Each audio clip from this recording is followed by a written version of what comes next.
ஒருவரும் சேரக்கூடாத ஒளியில் வாசம் செய்கின்ற பிதாவாகிய தேவனுக்கே மகிமை உண்டாவதாக.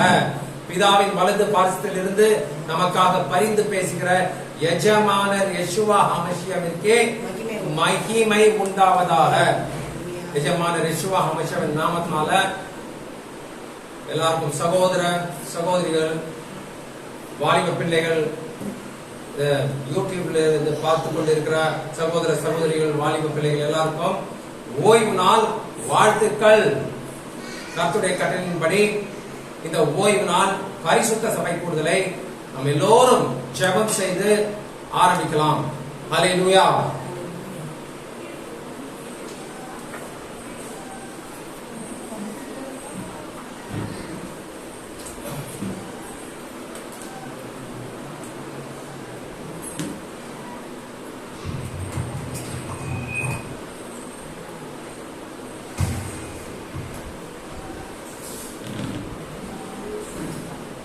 ஹல்லேலூயா.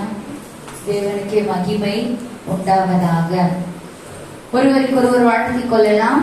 ஷபாத் ஷலோம் கோலேஹான், ஷபாத் ஷலோம் கோலேஹான், ஷபாத் ஷலோம் கோலேஹான். அனைவருக்கும் ஷபாத் ஷலோம்.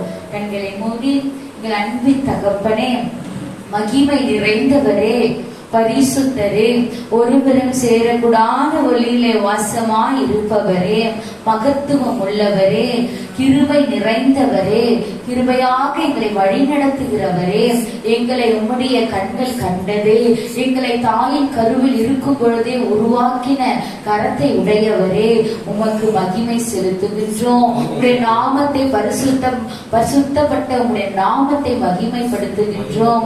நீரே பரிசுத்தர் என்றும் நீர் ஒருவரே தேவன் என்றும் இந்த ஆசீர்வதிக்கப்பட்ட பரிசுத்தமாக்கப்பட்ட இந்த ஓய்வு நாளிலே நாங்கள் ஒரு மனதோடு சபையாக இருந்து உடைய நாமத்தை நாங்கள் பறைசாற்றுகின்றோம். உம்முடைய ராஜ்யம் வருவதாக, உடைய சுத்தம் பரலோகத்திலே செய்யப்படுகிறது போல பூமியிலேயும் செய்யப்படுவதாக. உம்முடைய ராஜ்யத்திற்காக எங்களை நீர் எடுத்து பயன்படுத்தும்படியாகவும், இதை பார்த்து கொண்டிருக்கிறவர்களையும் உடைய ராஜ்யத்திற்கு நேராக வழிநடத்தும்படியாகவும் நீர் தாமே உடைய ஞானத்தை தந்து வழிநடத்தும்படியாக யெஷுவா ஹமஷியாவின் நாமத்தினாலே இந்த ஜெபத்தை ஏறெடுக்கிறோம். எங்கள் அன்பு தகப்பனே, எங்கள் தவறுகளையும் தப்புதங்களையும் தயவாக கிருபையாக மன்னிப்பீராக. நாங்கள் ஒவ்வொரு நாளும் உம்மை விசுவாசிப்பதிலும், உம்மை அன்பு கூறுவதிலும், உம்முடைய வார்த்தைகளுக்கு கீழ்ப்படிந்து நடப்பதிலும் பெருகி கொண்டே வர உப்பாகவும் கனிதரும் மரமாகவும் வெளிச்சமாகவும் நாங்கள் இருக்க எங்களை நீர்த்தாமே வழிநடத்துவீராக. பிதாவினுடைய வலது பார்சத்திலே வீற்றிருக்கிற எங்கள் ராஜாவும் எங்கள் ஆத்தும மணவாளரும் எங்கள் ரட்சகருமான எங்களுடைய அக்னி ஜுவாலை போன்ற கண்களை உடையவருமான எங்கள் யெஷுவா ஹமஷியாவே, எங்கள் ராஜாதி ராஜனே, தேவாதி தேவனே, சீக்கிரமாய் வரப்போகிறவரே, உடைய நாமம் பரிசுத்தப்படுவதாக. எங்களுக்காக நீர் பரிந்து பேசிக்கொண்டு எங்கள் பாவங்களை மன்னித்ததற்காக, உம்முடைய சிலுவையிலே உம்முடைய ரத்தத்தை தந்து எங்களை மீட்டமைக்காகவும், அப்பா பிதாவே என்று பிதாவை நோக்கி கதறுகிற அந்த புத்திர சுவிகாரத்தின் ஆவை தந்தமைக்காகவும் உமக்கு நாங்கள் கோடா கோடி சூத்திரங்களையும் எங்கள் இருதயத்தின் ஆழத்திலிருந்து நன்றி பலிகளையும் ஏறெடுக்கின்றோம். எங்களை தாழ்த்துகிறோம். இந்த ஓய்வு நாள் சபை கூடுதலில நீர் மகிமைப்படுவீராக. நாளில நாங்கள் ஆராதிக்கிற ஆராதனைகள் துதி எல்லாவற்றையும் நீர் தாமே மகிமையோடு ஏற்றுக்கொண்டு, ஆண்டவரே, நீர் உம்முடைய உன்னதத்தின் ஆசீர்வாதங்கள் நான் ஆசீர்வதித்து மகிமைப்படும்படியாக இந்த ஓய்வு நாளில் யெஷுவா ஹமஷியாவின் நாமத்தினாலே ஆரம்பிக்கிறோம். அன்பு நல்ல பிதாவே, ஆமென். அல்லேலூயா. தேவனுக்கே மகிமை உண்டாவதாக. ஓய்வு நாள் வசனத்தை வாசிக்கலாம். ஓய்வு நாள் வசனம் சங்கீதம் 119 அதிகாரம் 40வது வசனம். சங்கீதம் 119 அதிகாரம் 40ஆம் வசனம். இதோ உம்முடைய கட்டளைகள் மேல் கட்டளையின் மேல் வாஞ்சையாக இருக்கிறேன். உமது நீதியால் என்னை உயிர்ப்பியும். அல்லேலூயா. ஆண்டவரே, உம்முடைய கட்டளைகளின் மேலே நாங்கள் வாஞ்சையா இருக்கிறோம். உம்முடைய நீதி நிமித்தமாக எங்களை உயிர்ப்பிக்கும்படியாக எங்களை தாழ்த்தி சமூகத்திலே ஒப்பு கொடுக்கின்றோம். அல்லேலூயா. தேவனை முழு மனதோடு முழு ஆத்துமாவோடு துதிக்கும்படியாக இந்த இடத்துல நம்ம இருக்கிறோம். அல்லேலூயா.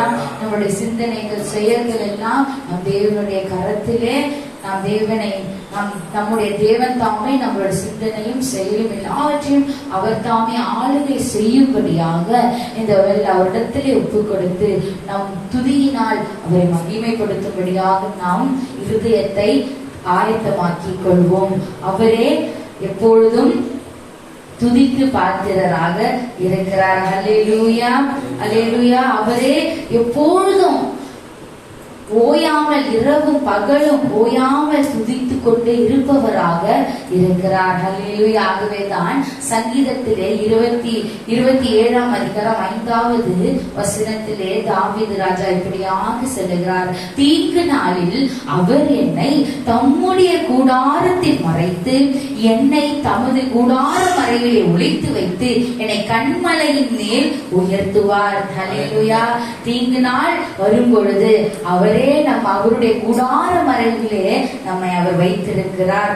அவர் நம்மை கண்மலையின் மேல் உயர்த்துகிற தேவனாக இருக்கிறார். ஆகவே நாம் அவரை நோக்கி, இந்த கண்மலையானவரே, என்னை காக்கும் தெய்வம் நீரே என்று இந்த வேலை என்ன பண்ண போறோம்? துதிக்க போகின்றோம்.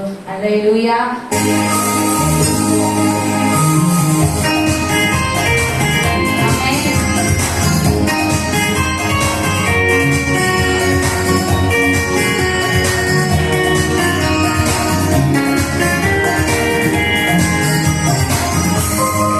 Thank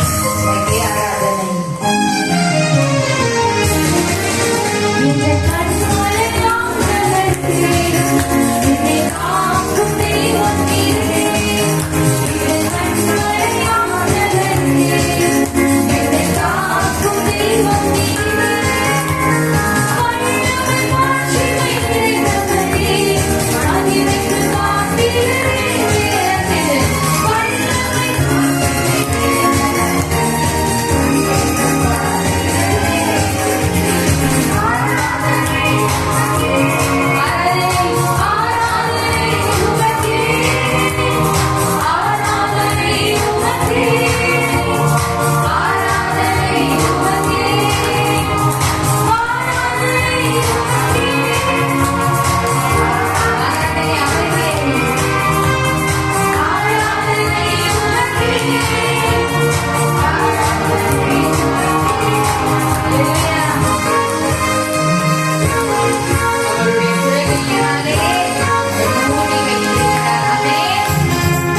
மகத்துவம் உள்ளவரே, உமக்கே என்றென்றும் ஆராதனை. நீரே எங்கள் ஆராதனைக்குரியவர். அல்லேலூயா, அல்லேலூயா. நீரே நல்லவர், வல்லவர். ஆமென். அவரை போல ஒரு நல்ல தெய்வம் இல்லை. அவரே என்றென்றைக்கும் புகழப்படுகிறவர். ஆமென். லூக்கா 12ஆம் அதிகாரம் 24வது வசனத்திலே இப்படியாக யெஷுவா மஷியா சொல்லியிருப்பார்.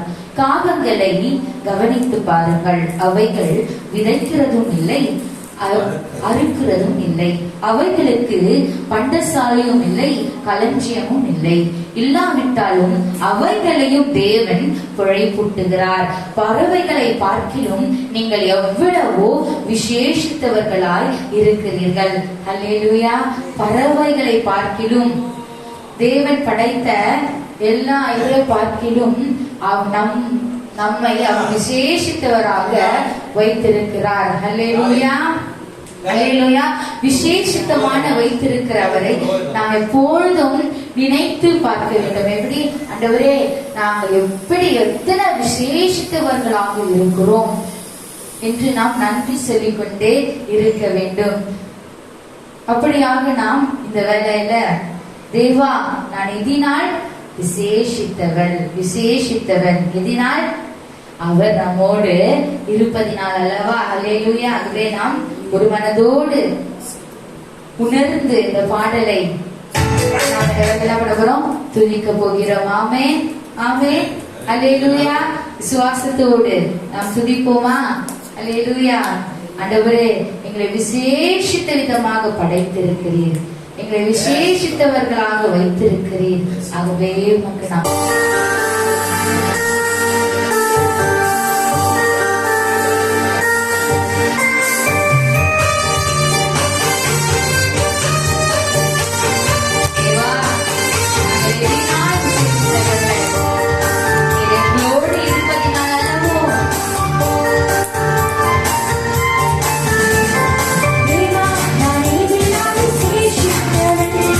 ராஜா, நான்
தேவனுக்கே மகிமை உண்டாவதாக.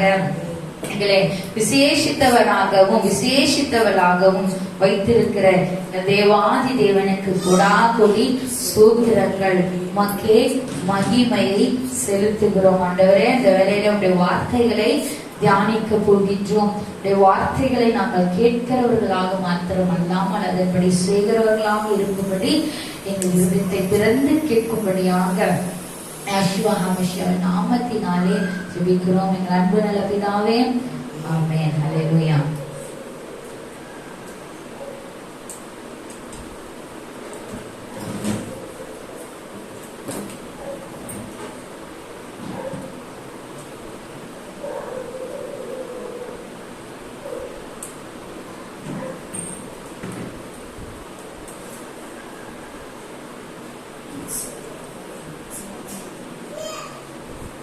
ஹல்லேலூயா. பிதாவாகிய தேவனுக்கே மகிமை உண்டாவதாக. எஜமான யெகோவா ஹமேஷாவுக்கே மகிமை உண்டாவதாக.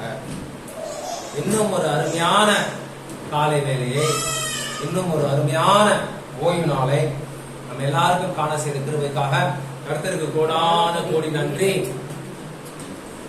இந்த அருமையான காலை வேளையில எல்லா சகோதர சகோதரிகள், வாலிப பிள்ளைகள் எல்லாரையும் காண்பதற்கு மிகவும் மகிழ்ச்சியாக இருக்கிறது. கர்த்தர் மகிமைப்படுவார்.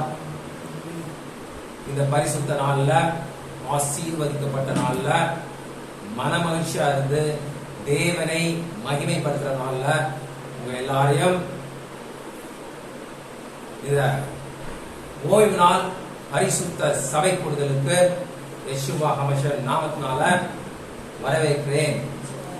ஷபாத் ஷலோம்.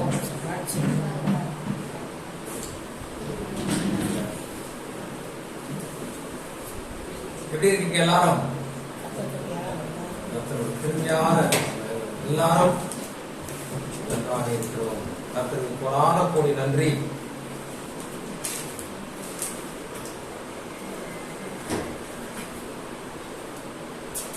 கடைசி காலங்களில் நம்மை எப்படி ஆயத்தம் செய்து கொள்வது என்ற தலைப்பில் இன்றைய ஓய்வு நாளிலே கடைசி காலங்களில் சாத்தானுடைய தந்திரங்கள் குறித்து பார்க்கலாம். பிதாவே, உடைய வார்த்தையை பகிரும்படியாக என்னை நியமித்ததற்காக உங்களுக்கு கோடான கோடி நன்றி. நான் அல்ல, என் அறிவு அல்ல, ஞானம் அல்ல, என்னால் ஒன்றும் கூடாது, எல்லாம் உம்மால் கூடும். என்னை தரை மட்டுமாக தாழ்த்தி உடைய பாதத்திலே என்னை சமர்ப்பிக்கிறேன். நீரே, நீர் மாத்திரமே என்னை ஆட்கொண்டு ஆளுகை செய்வீராக. என்னை ஒரு கருவியாக எடுத்து முற்றிலுமாக பரிபூர்ணமாக பயன்படுத்துவீராக. உடைய வார்த்தை இதை கேட்கிறவர்கள் மனதிலும் இருதயத்திலும் நன்றாக பதிந்து அவைகள் 30 மடங்காகவும் 60 மடங்காகவும் 100 மடங்காகவும் கிரியை செய்யும்படியாக எஜமான யெகோவா ஹமேஷா நாமத்தினால வேண்டிக் கொள்கிறேன். என் அன்புள்ள நல்ல பிதாவே, ஆமென். ஹல்லேலூயா.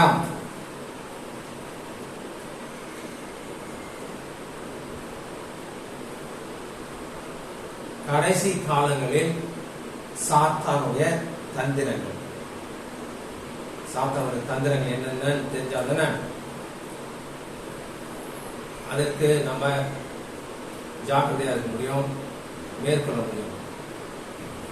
தந்திரம், சாத்தானோட தந்திரம் என்னன்னே தெரியலன்னா நம்ம ஈஸியா வஞ்சிக்கப்பட்டுருவோம் இல்லையா? அதனால்தான் இன்னைக்கு சாத்தானோட தந்திரங்கள் என்னன்னு பார்க்கணும். ஹல்லேலூயா. எப்படி தம்முடைய ஜனங்களுக்கு தேவன் ஒரு திட்டத்தை வைத்திருக்கிறாரோ அதே போல் சாத்தானும் ஒரு நகல் திட்டத்தை, அதாவது டூப்ளிகேட் திட்டத்தை, கவுண்டர்ஃபீட் திட்டத்தை வைத்திருக்கிறார். அதுதான் ஜனங்களை வஞ்சிக்கிற, ஏமாற்றுகிற திட்டம். இயேசு கிறிஸ்து ஒலிவ மலையின் மேல் உட்கார்ந்திருக்கையில் சீஷர்கள் இயேசு கிறிஸ்துவிடம் வந்து தம்முடைய வருகைக்கான அடையாளங்களை குறித்தும் உலகத்தின் முடிவு போன்ற கடைசி காலங்களை குறித்தும் கேட்டபோது இதற்கான அடையாளங்களை முதலில் சொல்லாமல் மாறாக நீங்கள் யாவரும் வஞ்சியாதபடி ஜாக்கிரதையாய் இருங்கள் என்று சொன்னார். ஏன்னா இயேசு கிறிஸ்துக்கு நல்லாவே தெரியும், சாத்தான் ஒருவன் இருக்கிறான், அவன் திருடவும் கொல்லவும் அழிக்கவும் வருகிறான் என்று. அதனால இயேசு கிறிஸ்து எச்சரிக்கிறார், ஜாக்கிரதை, வஞ்சியாதபடி ஜாக்கிரதையா இருங்கள். யாரெல்லாம் கடைசி காலங்களில் இருக்கிறார்களோ அவர்களுக்கெல்லாம் இயேசு கிறிஸ்துவின் முதலாவது எச்சரிக்கை என்னவென்றால், யாரும் வஞ்சியாதபடி ஜாக்கிரதையாக இருக்க வேண்டும். காரணம் என்னவென்றால், கடைசி காலங்களில் சாத்தானின் தந்திரங்கள் எல்லாம் நிஜமானது போல் தோன்றும். சாத்தானின் தந்திரங்கள் எல்லாம் முதலில் நல்லது போல தோன்றும், தேவனின் திட்டத்தை போல காட்சியளிக்கும்.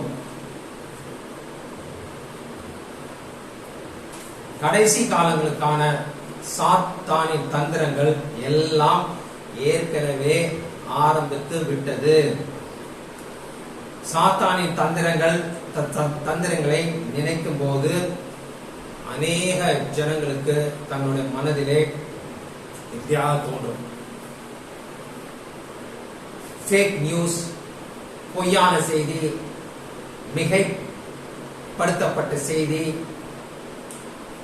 இதை குறித்துதான் ஞாபகத்தில் வருகிறது. சாத்தானை ஆகாயத்து அதிகார பிரபு என்று வேதம் சொல்கிறது. சாத்தானை என்ன சொல்றது வேதம்? ஆகாயத்து அதிகார பிரபு. எபேசியர் 2:2. அவைகளில் நீங்கள் முற்காலத்திலே இவ்வுலக வழக்கத்திற்கேற்றபடியாகவும் கீழ்ப்படியாமையின் பிள்ளைகளிடத்தில் இப்பொழுது கிரியை செய்கிற ஆகாயத்து அதிகார பிரபுவாகிய ஆவிக்கேற்றபடியாகவும் நடந்து கொண்டீர்கள். கீழ்ப்படியாமையின் பிள்ளைகளுக்கு இப்பொழுது கிரியை செய்கிற, யாரெல்லாம் கீழ்ப்படியலோ படியா தேவனுக்கு கீழ்ப்படியாதவங்க எல்லாம் ஆகாயத்து அதிகார பிரபுவாக இருக்கிறான். ஆகாயத்து அதிகாரம் என்றால் ஆங்கிலத்தில் பிரின்ஸ் ஆஃப் தி ஏர் என்று அர்த்தம்.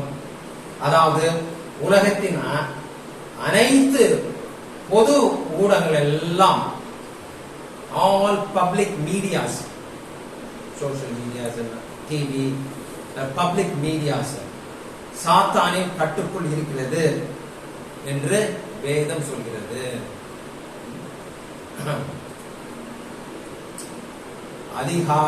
ஆகாயத்து அதிகார பிரபு சாத்தான் இந்த அதிகாரத்தை வைத்து ஜனங்களுக்கு நல்லது செய்வது போல் ஒரு பிம்பத்தை ஏற்படுத்தி இந்த உலகம் சாத்தானை வணங்குவதற்கான ஏற்பாடுகளை இந்த கடைசி காலங்களில் செய்து கொண்டு வருகிறான்.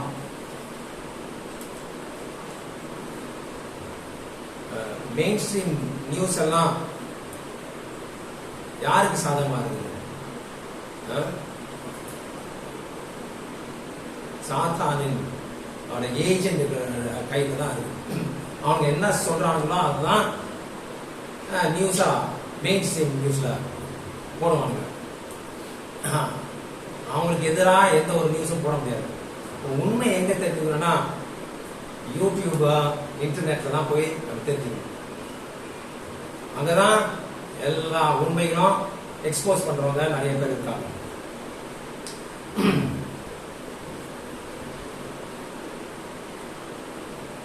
சாத்தான் இந்த உலகில் உள்ள தன்னுடைய சீக்ரெட் ஏஜென்ட்கள் மூலமாக இதை நிறைவேற்றுகிறான் அப்படின்னு சொல்லிட்டு எபேசியர் 6ஆம் அதிகாரம் 12ஆம் வசனத்தில் சொல்கிறது.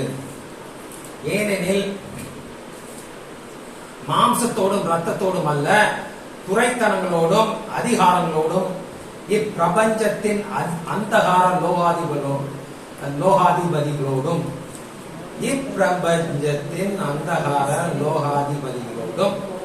வான மண்டலங்களில் உள்ள பொல்லாத ஆவிகளின் சேனைகளோடும் நமக்கு போராட்டம் உண்டு.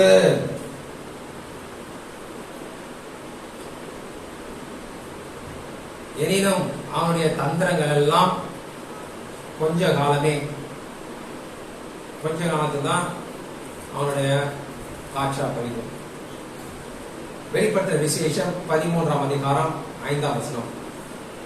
பெருமையானவைகளையும் தூஷணங்களையும் பேசும் வாய் அதற்கு கொடுக்கப்பட்டது, அல்லாமலும் 42 மாதம் யுத்தம் பண்ண அதற்கு அதிகாரம் கொடுக்கப்பட்டது. 42 மாதம் அல்லது 3.5 வருடம், அதுதான் டைம் அவனுக்கு கொடுக்கப்பட்டது. அவனுடைய ஆக்கினை தீர்ப்பின் நாட்கள் எண்ணப்பட்டிருக்கிறது. வெளிப்படுத்தின விசேஷம் 20:10. மேலும் அவர்களை மோசம் போக்கின பிசாசானவன் மிருகமும் கள்ள தீர்க்கதரிசியுமாய் இருக்கிற இடமாகிய அக்கினியும் கந்தகமுமான கடலிலே தள்ளப்பட்டான். அவர்கள் இரவும் பகலும் சதா காலங்களிலும் வாதிக்கப்படுவார்கள். அவனுடைய ஆக்கினை தீர்ப்பு இதுதான். சரி, யார் இந்த துரைத்தனங்கள், அதிகாரங்கள், பிரபஞ்சத்தின் அந்தகார லோகாதிபதிகள்? அதை முதல்ல தெரிஞ்சுக்கணும். அதை அறிந்தால்தான் இவர்களுடைய அந்தகார கிரியைகளை நாம் ஆராய்ந்து அறிய முடியும். குறிப்பாக இப்பிரபஞ்சத்தின் அந்தகார லோகாதிபதிகள் யாருன்னு பார்க்கலாமா? இவ்வுலகின் பெரும் முதலாளிகளான Rockefeller, Rothschild, JP Morgan, Freemasonry, Knights Templar, ஜெகோவாஸ் விட்னஸ், மோர்மன்ஸ், ஜெசுவட்ஸ் கீழ ரோமன் கத்தோலிசம், இவங்க எல்லாம் இப்பிரபஞ்சத்தின் அந்தகார லோகாதிபதிகள் அப்படின்னு யூடியூப்ல போயிட்டு நீங்க ரிசர்ச் பண்ணி பார்த்தீங்கன்னா தெரியும். இவர்கள் எல்லாம் இரும்பு நாட்டிகள் எனப்படுவார்கள். இரும்பு நாட்டி என்றால் enlightened ones, அதாவது அறிவு ஒளிகள் என்று தங்களை அழைத்துக் கொள்கிறார்கள். இவங்களோட அந்த சீக்ரெட் சொசைட்டி கிபி 1776 ஆரம்பிச்சிட்டாங்க. இவர்களை வைத்துதான் சாத்தான் தன்னை வணங்குவதற்கான ஏற்பாடுகளை இந்த கடைசி காலங்களில் தீவிரமாக செய்கிறான். அதாவது இவர்களை வைத்துதான் ஓர் உலக கவர்மெண்ட், ஓர் உலக மதம், ஓர் உலக பொருளாதாரம் போன்ற இவைகளை முதலில் இந்த கடைசி காலங்களில் ஆயத்தம் செய்கிறான். இதற்கான எஜெண்டா 2015 வெளிவந்தது. இந்த எஜெண்டா பேர் தான் எஜெண்டா 2030. நீங்க கூகுள்ல போயிட்டு சர்ச் பண்ணி பாத்தீங்கன்னா எஜெண்டா 2013 சர்ச் பண்ணி பார்த்தோம்னா அநேக செய்திகள் இதை குறித்தாக இருக்கும். எதுக்கு இந்த எஜெண்டா 20, யார் இந்த எஜெண்டா 20 ஏற்படுத்தினாங்க, என்ன எஜெண்டா, இந்த கடைசி காலங்களில் என்னென்ன எஜெண்டா, இதெல்லாம் குறித்து தெளிவா தெரிஞ்சுக்கணும்னா கூகுள் சர்ச் பண்ணா தெரியும். நிறைய விஷயங்கள், எல்லா விஷயங்களும் தெரிஞ்சுக்கலாம். இதை தீவிரப்படுத்ததான் இந்த கொரோனா உருவாக்கப்பட்டது. எதை தீவிரப்படுத்த? ஒரு உலக கவர்மெண்ட், ஒரு உலக மதம், ஒரு உலக பொருளாதாரம், இதெல்லாம் தீவிரப்படுத்துறதுக்கு தான், மும்முரமாக்குறதுக்கு தான் இந்த முதலாவது இந்த கொரோனா உருவாக்கப்பட்டது. என்ஜினியர்டு COVID-19 அப்படின்னு பல டாக்டர்ஸ்கள் சொல்றாங்க. சாதாரண ரிசர்ச் பண்ற டாக்டர்ஸ்ங்க அவங்களே என்ன சொல்றாங்கன்னா இது நுழைக்கப்பட்டது, என்ஜினியர் பண்ணப்பட்டது அப்படின்னு சொல்றாங்க. இந்த கொரோனாவால் இறக்கிற இந்த உலகம் மக்களின் விகிதம் 1% இருந்தாலும், கொரோனால இந்த உலகத்துல இறக்குற எத்தனை பேர் இருக்காங்க? 1% மிஞ்சி போனா 2% மக்கள் தான் இருக்காங்க. ஆனா மற்ற வியாதிகள்ல இறக்குறாங்க இதை விட 4-5 மடங்கு இருக்கு அன்றாடம் சாராங்க. சாத்தான், அதாவது கொரோனாவால் இறக்கிற மக்களின் விகிதம் 1% இருந்தாலும், சாத்தான் தன்னுடைய ஆகாயத்து அதிகாரத்தினால், சாத்தான் தானே அந்தகார பிரபுவாக,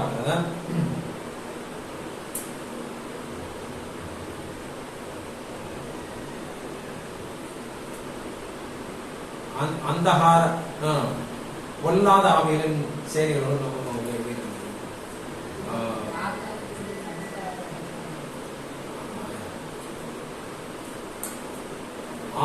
ஆகாயத்து அதிகார பிரபுவார்கள்.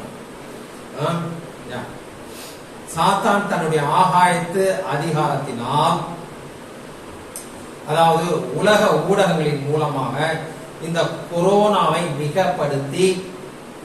மிகைப்படுத்தி மக்களிடையே ஒரு பெரிய பயத்தை, பீதியை ஏற்படுத்தி இந்த உலகத்தில் உள்ள எல்லாரையும் ஒரே கட்டுப்பாட்டில் கொண்டு வந்திருக்கிறார் இல்லையா?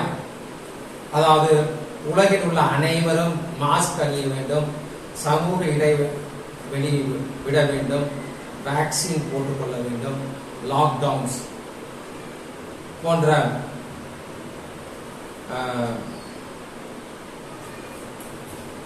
இந்த மாதிரியான காரியத்தை எல்லாம் அந்த கண்டிஷன்ஸ் எல்லாம் கட்டளைலாம் போட்டு எல்லாரையும் கண்ட்ரோல்ல, ஒரே கண்ட்ரோலுக்கு கொண்டு வர ஆயத்தமாயிருக்காங்க.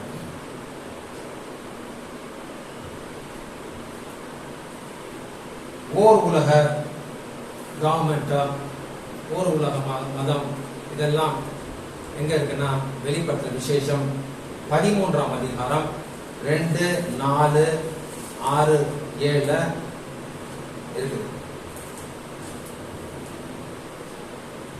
வெளிப்படுத்துற விசேஷம் 13.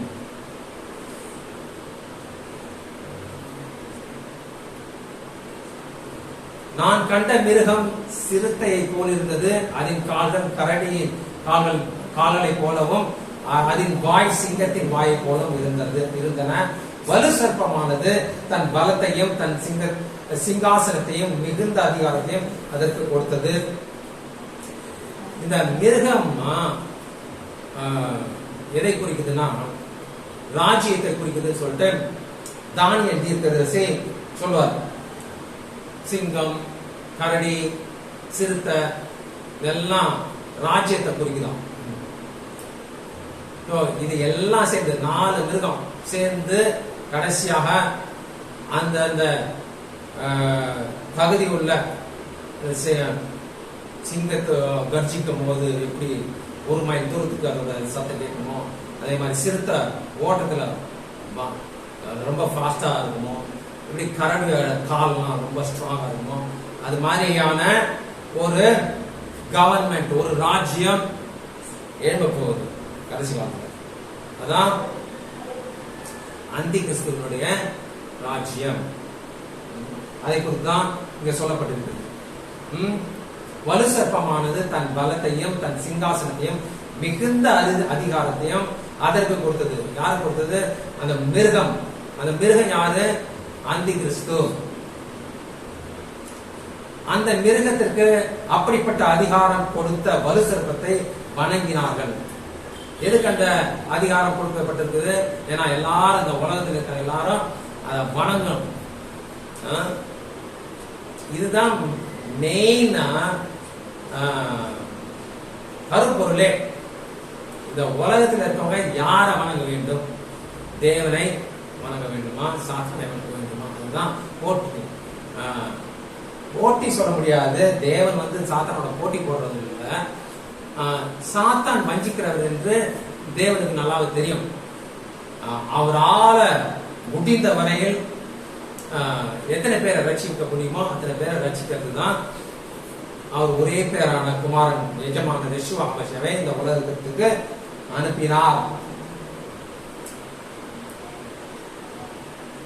அது தேவனை தூஷிக்கும்படி தன் வாயை திறந்து அவருடைய நாமத்தையும் அவருடைய வாசஸ்தலத்தையும் பரலோகத்தில் வாசமாயிருக்கிறவரையும் தூஷித்தது. சோ இந்த அந்தி கிறிஸ்து ஆதிக்கம் ராஜ்யம் வரும் என்று வெளிப்படுத்தின விசேஷம் மிக தெளிவாக சொல்கிறது. இந்த கொரோனா போன்றவைகளை காரணமாக வைத்து இந்த உலக ஜனத்தொகை 1/4 மக்களை அழிக்கப்படுவார்கள்.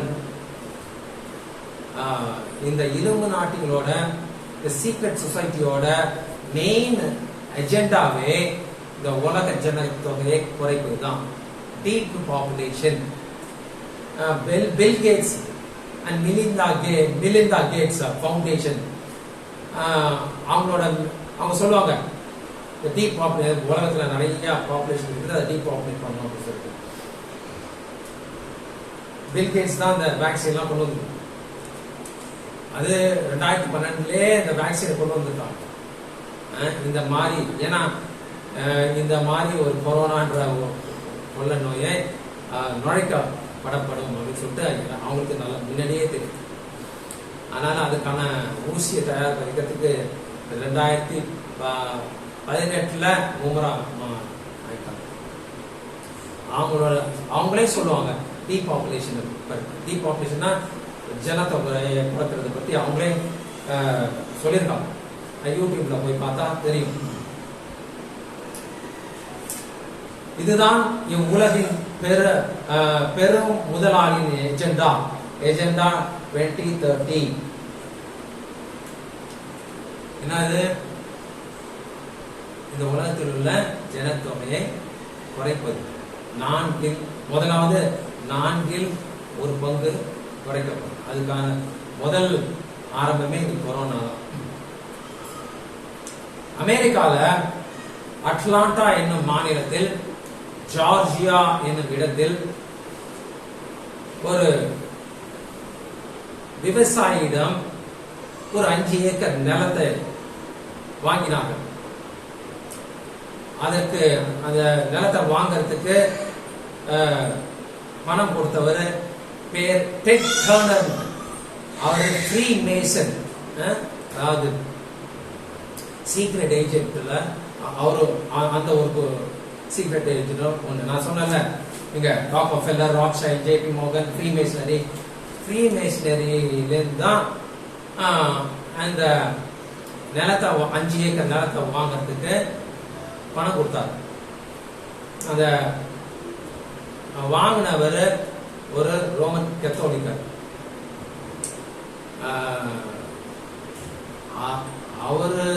அவரை ஏஜென்டா வச்சிருக்காங்க, ஒரு மிடில் மேன் மாதிரி.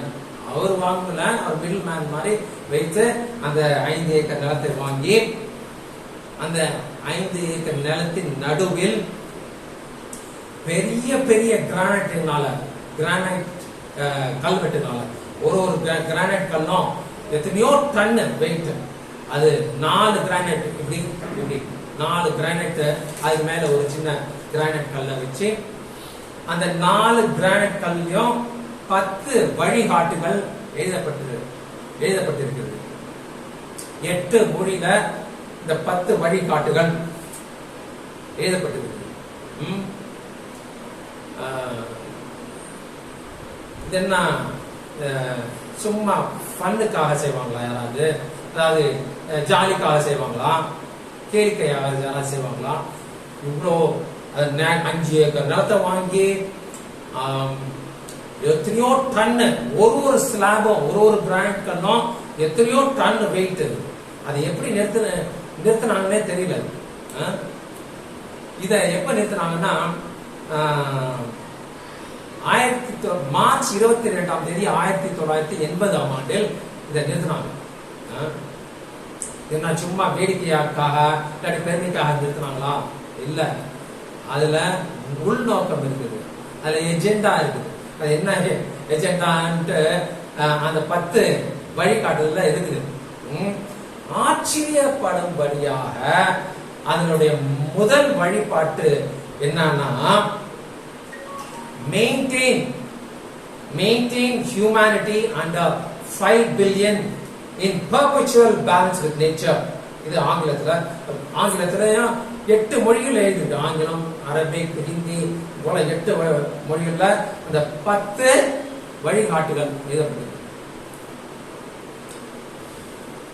ஆச்சரியப்படும்படியாக அதுல முதல் வழிபாடு என்னன்னா, அதாவது இயற்கையுடனான நிரந்தர சூழ்நிலையில் 5 பில்லியனுக்கும் குறைவான மனித குலத்தை பராமரிக்கவும் அப்படின்னு. புரிஞ்சுதா? இப்ப 7.5 பில்லியன் 8 பில்லியன் கிட்ட மக்கள் இருக்காங்கன்னு ஜனத்தொகை இந்த உலகத்துல. 7.5 பில்லியன் மக்கள் தொகை இந்த உலகம் எங்கும். அது 5 பில்லியனுக்கு 5 பில்லியனாக எப்போதும் நேச்சருக்கு, இயற்கைக்கு சாதமாக எப்போதும் 5 பில்லியன் தான் மெயின்டைன் பண்ணணும் அப்படின்னு சொல்லிட்டு முதல் வழிகாட்டு. ஆச்சரியப்படத்தக்கதாக,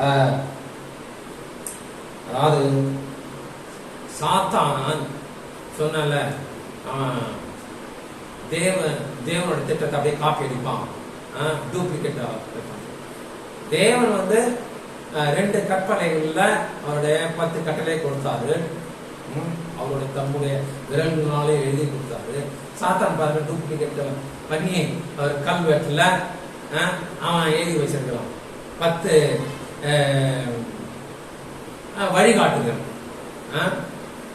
10 கட்டளை மாதிரி அது கட்டளை சொல்ல முடியாது, ஏன்னா சாத்தானோடது. அதனால வழிகாட்டுதல். 2வது வழிகாட்டுதல் என்னன்னா, guide reproduction wisely improving fitness and diversity. அப்படின்னா தமிழ்ல இனப்பெருக்கத்தை புத்திசாலித்தனமாக கடைபிடித்து உடல் நலத்தையும் பன்முகத்தன்மையையும் மேன்மைப்படுத்தவும். இனப்பெருக்கத்தை புத்திசாலித்தனமாக கடைபிடிக்க வேண்டும். குழந்தை பிறக்கிறத அது புத்திசாலித்தனமாக கடைபிடிக்கணும், நம்மளோட உடல்ல ஆரோக்கியத்திற்காக அப்படின்னு 2வது வழிகாட்டுதல். புத்திசாலித்தனமாக எப்படி இனப்பெருக்கத்தை கையாளுவது என்று சாத்தானின் சீக்ரெட் ஏஜென்ட்களின் அறிவுரை என்னவென்றால், அந்தகார லோகாதிபதியின் அறிவுரைகள் என்னவென்றால், தேவையற்ற கருத்தரிப்பை, கருசிதைவு, அதாவது அபார்ஷன் செய்து கொள்ள வேண்டும். அதுதான் இப்ப புத்திசாலித்தனமாக இனப்பெருக்கத்தை கையாள வேண்டும்னா என்ன அர்த்தம்? எப்படி நம்ம கையாள வேண்டும்?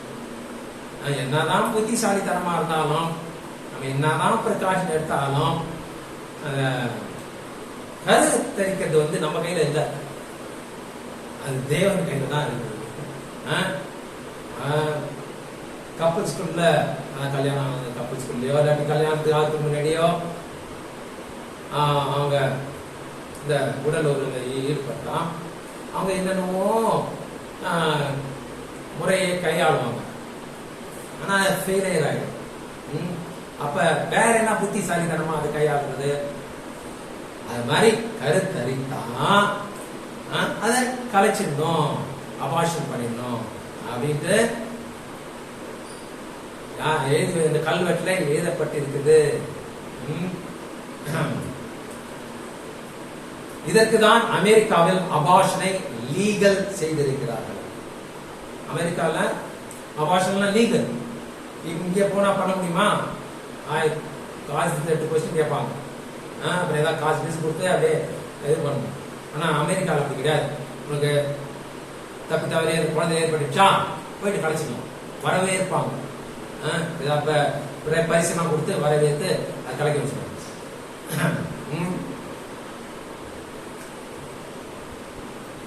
இந்த முதல் 2 சாத்தானின் ஏஜென்ட்களின் அந்தகார லோகாதிபதியின் வழிகாட்டுதல்களுக்கு புறம்பாக வேதம் என்ன சொல்கிறது?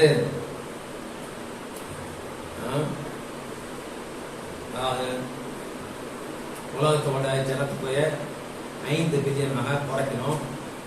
அப்புறம் கருத்தரிப்ப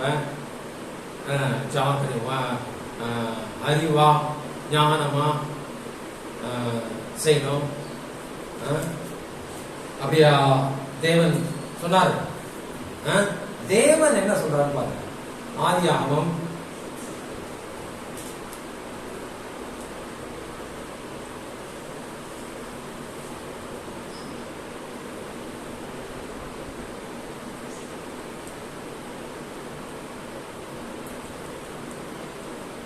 1:28. பின்பு தேவன் அவர்களை நோக்கி, நீங்கள் பலுகி பெருகி பூமியை நிரப்பி. தேவன் என்ன சொல்றாரு? பலுகி பெருக சொல்றாரு, பூமியை நிரப்ப சொல்றாரு. அந்த லோகாதிபதியோட திட்டம் என்ன, வழிமுறை என்ன, வழிகாட்டு என்ன? ஜனத்தொகைய அழிக்கணும், புறம்பா பலுகி பெருகி பூமியை நிரப்பி அதை கீழ்ப்படுத்தி சமுதிரத்தின் மச்சங்களையும் ஆகாயத்து பறவைகளையும் பூமியின் மேல் நடமாடுகிற சகல ஜந்துக்களையும் ஆண்டு கொள்ளுங்கள் என்று சொல்லி அவர்களை ஆசீர்வதித்தார். சாத்தானுடைய திட்டம் என்ன? தேவனுடைய திட்டத்தை காப்பி அடிச்சு அப்படியே நேர்மாறா செய்யறது. ஏன் தேவனுடைய திட்டத்தை காப்பி அடிக்கிறான்? ஏன்னா அப்பதானே ஏமாத்த முடியும். கல்வெட்டு இருக்குது, அதை எழுதுறது.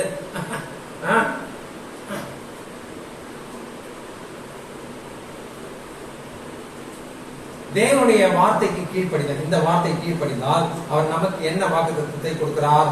லேவியராகமம் 26:9. நான் உங்கள் மேல் கண்ணோக்கமாக இருந்து உங்களை பலுகவும் பெருகவும் பண்ணி உங்களோட என் உடன்படிக்கை திடப்படுத்துவேன் அப்படின்னு சொல்றாரு. நம்ம அவரோட வார்த்தை கீழ்படுத்தி நம்ம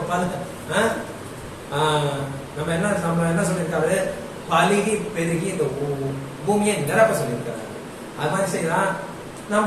நம்மள பலுக பெருக பண்ணி நம்மளோட அவரோட உடன்படிக்கையை திடப்படுத்துவார். அல்லேலூயா. மேலும் யாத்திராகமம் 20:13 தேவன் என்ன கட்டளை நமக்கு கொடுத்திருக்கிறார்? யாத்திராகமம் 20:13 என்ன கட்டளை நமக்கு கொடுத்திருக்கிறார்? கொலை செய்யாதிருப்பாயாக. ஆனா இங்க அந்தகார லோகாதிபதிகள் என்ன சொல்றாங்க? ராக்ஃபெல்லர், ராத்ஷைல்டு, ஃப்ரீமேசன், நைட் டெம்ப்ளார், இவங்கெல்லாம் சீக்ரெட் சொசைட்டி. சாத்தான ஏஜென்ட். அவங்க என்ன சொல்றாங்க? கொலை செய்ய சொல்றாங்க.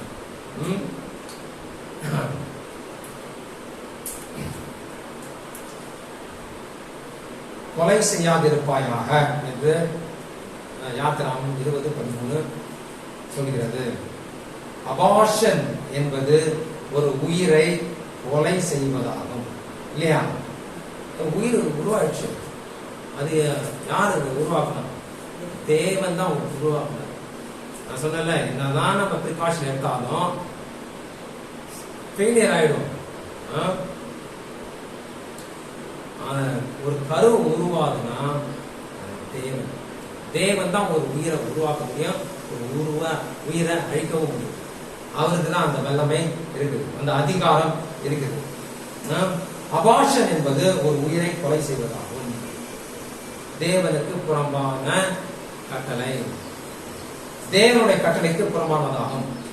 சாத்தான் இப்படியாக இந்த உலகத்தை வஞ்சிக்கிறான்.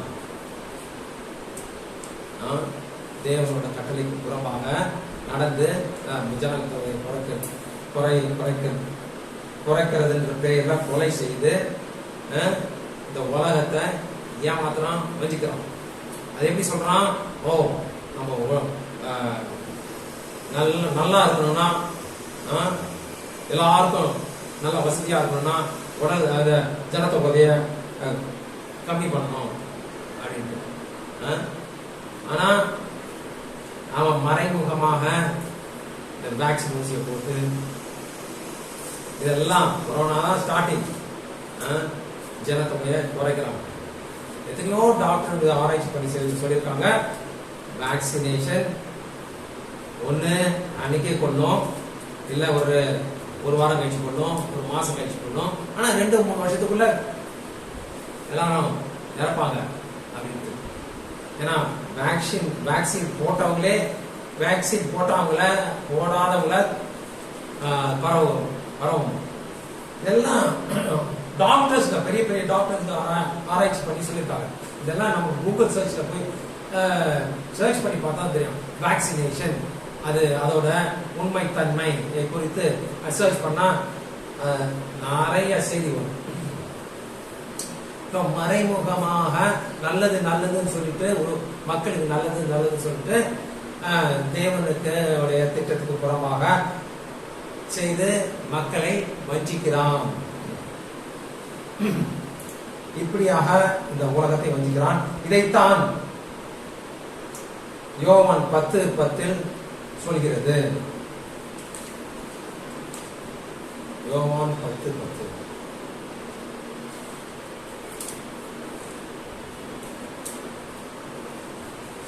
திருடன் திருடவும் கொல்லவும் அழிக்கவும் வருகிறவனின்றி வேறொன்றுக்கும் வரான். நானோ அவைகளுக்கு ஜீவன் உண்டாயிருக்கவும் அது பரிபூர்ணப்படவும் வந்தேன். திருடன் எதுக்கு வரான்? திருடவும் கொல்லவும் அழிக்கதான் வரும். நம்மளுடைய அறிவெல்லாம் திருடி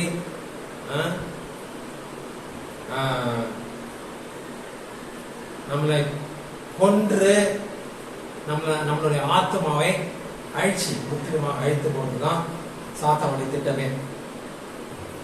சாத்தானின் சீக்ரெட் ஏஜென்ட்கள், அதாவது அந்தகார லோகாதிபதிகள், 3ஆம் மற்றும் 4ஆம் வழிகாட்டுதல்கள் ஓர் உலக மதத்தை உருவாக்குகிறது. 1-2 பார்த்தோம் இல்லையா? அந்த கல்வெட்டுல 10 வழிகாட்டுதல் எழுதப்பட்டிருக்குன்னு சொன்னா 8 மொழியில, அதுல 1-2 பார்த்தோம். 1 5 பில்லியன் மக்கள் தொகையை மெயின்டைன் பண்ணணும். 2 இனப்பெருக்கைய புத்திசாலத்தனமாக கையாளணும், அதான் அபார்ஷன். 3ஆம் வழிகாட்டு அந்த கல்வெட்டுல என்னன்னா, வாழும் புதிய மொழியுடன் மனுகுலத்தை ஒன்றிணைக்கவும். அதான் ஒன் வேர்ல்ட், எல்லா மக்களையும் ஒன்னா சேர்க்க.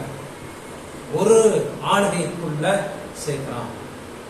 வாழும் புது மொழியுடன் மனுக்குலத்தை ஒன்று இணைக்கவும், அதாவது மனித குலத்திற்கு பொதுவான ஒரு மொழியை தேர்ந்தெடுத்து அதில் மனித குலத்தை இணைப்பது. உதாரணத்துக்கு ஆங்கிலம் தான் இந்த உலகம் எங்க ஒரு பொதுவான மொழியா இருக்குது. அந்த மொழியை வைத்து இந்த உலகத்தை ஓர் உலக மொழி ஆங்கிலமா இருக்கலாம். நான்காம் வழிகாட்டுதல் ஆர்வம், நம்பிக்கை, பாரம்பரியம் மற்றும் எல்லாவற்றையும் நிதானமான காரணத்துடன் ஆட்சி செய்யுங்கள். ஆர்வம், நம்பிக்கை, பாரம்பரியம் எல்லாவற்றையும் நிதானமான காரணத்துடன் ஆட்சி செய்யும். இந்த உலகத்துல பல பேருக்கு பல ஆர்வம், பல நம்பிக்கை, பல பாரம்பரியம் இருக்கும். ஆனா ஒருத்தரோட பாரம்பரிய நம்பிக்கையை குறை சொல்லாத, அது நிதானமா ஒத்துக்கொண்டு ஒருவரோட நம்பிக்கை, ஒருவரோட பாரம்பரியத்தை குறை சொல்லாத எல்லாத்துக்கும் ஒத்துக்கொண்டு போனோம். அதான் 4வது வழிகாட்டு. அந்த கல்வெட்டுல இருக்கிற 4வது வழிகாட்டு. அதாவது எல்லா மதத்திலிருந்தும் ஒரு பொதுவான ஆர்வம், ஒரு பொதுவான நம்பிக்கை, ஒரு பொதுவான பாரம்பரியம் என்னவென்று தேர்ந்தெடுத்து அதன் அடிப்படையில் மனித குலத்திற்கு ஒரு பொதுவான மதத்தை உருவாக்குவது. இந்த 3ஆம் 4ஆம் வழிகாட்டுதல் என்ன, அவனுடைய எஜெண்டா என்னன்னா ஓர் உலக மதத்தை உருவாக்குவது. இதுதான் ஒன் வேர்ல்ட் ரிலீஜியன். அந்தகார லோகாதிபத்தியோட வழிகாட்டுதல், எஜெண்டா, நோக்கம், பிளான், திட்டம். இந்த முயற்சியை தான் மிக தீவிரமாக போப் பிரான்சிஸ் தெரியுமா யாருன்னு? யாரு போப் பிரான்சிஸ்? போப் பிரான்சிஸ் பற்றி கேள்விப்பட்டீங்களா? அட்லீஸ்ட் போப் பிரான்சிஸ் பற்றி கேள்விப்பட்டீங்களா? நீ உங்களுக்கு நிறைய யாரு?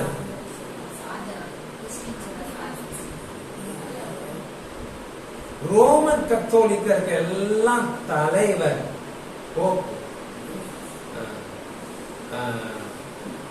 ஒரு ரோமன் கத்தோலிக்கருக்கு ஒரு தலைவரை நியமிப்பாங்க.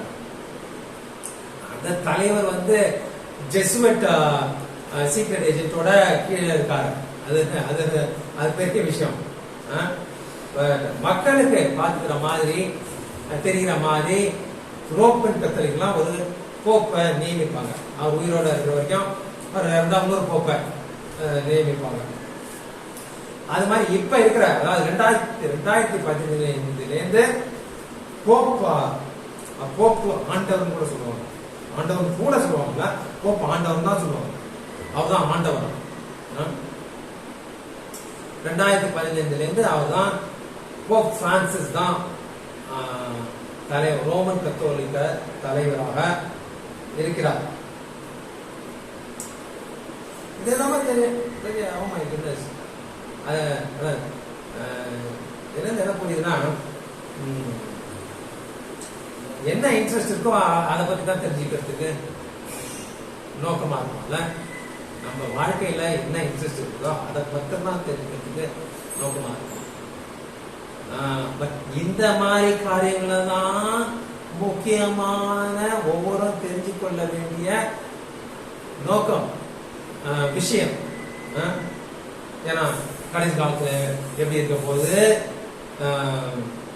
எப்படி உலகம் மாறப்போகுது, கர்த்தரோட வருகை எப்ப இருக்க போது, இதெல்லாம் தான் முக்கியம். இன்னைக்கு எப்படி வாழலாம்ன்றது முக்கியமா? இன்னைக்கு என்ன சாப்பிடலாம், இன்னைக்கு என்ன ஊற்றலாம் குறித்து கவலைப்படாதீங்கள்னு இயேசு சொல்றார். முதலாவது ராஜ்யத்தை, தேவனோட ராஜ்யத்தையும் அவருடைய நீதியும் தேடுன்னு சொல்றாங்க. சரி, இந்த ஓர் உலக மதத்தை தீவிரமாக கொண்டு வருவதுதான் போப் பிரான்சிஸ் 2015 முயற்சி செய்து வருகிறார். நீங்க யூடியூப்ல போய் பார்த்தீங்கன்னா தெரியும். ஒன் வேர்ல்ட் ரிலிஜன் சொல்லி போட்டு பார்த்தீங்கன்னா அநேக போப்பை பத்தி தான் இருக்கும். போப் பிரான்சிஸ் பத்தி தான் இருக்கும். எல்லா மதத்தாரையும் அவர் நினைக்கிறார். போட்டோ இருக்கும். முதல்ல எல்லா பிரிவினை, கிறிஸ்தவர்கள் இருக்கிற எல்லா பிரிவினை இணைக்கிறார். உங்களுக்கு தெரியுமா, கிறிஸ்தவர்கள் அநேக பிரிவினையில பெரும்பாலான பிரிவினைகள் எல்லாம் ரோமன் கத்தோலிக்க கூட சேர்ந்துச்சுன்னு தெரியுமா? நிறைய பாஸ்டருங்க ரோமன் கத்தோலிக்க சேர்ந்துட்டாங்க.